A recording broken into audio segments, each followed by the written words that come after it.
हे एक ठिकाण आहे जिथं प्रत्येकजण विश्वासानं येतो आणि आपली व्यथा सांगतो आणि समाधान घेऊन परत जातो. गेल्या अनेक वर्षांपासून सोलापूरच्या विकासनगर इथं सुभाष बापू देशमुख यांच्या अन्नपूर्णा निवासस्थानी भरतो एक विशेष दरबार, जनता दरबार. इथं येताना लोक आपलं दुःख, समस्या घेऊन येतात आणि जाताना समाधान आणि आनंदाश्रू घेऊन जातात. बापूंच्या जनता दरबारात कुठलीही समस्या लहान वा मोठी नाही आणि कुणीही वशिल्याचा वा कोणीही ओळखीचा नाही.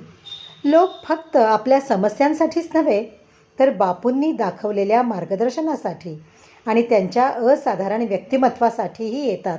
दक्षिण सोलापूरच्या विविध भागातून, गावागावातून आलेले लोक आपल्या समस्या मांडतात आणि बापू त्या ऐकून तात्काळ त्यांचं निराकरण करतात.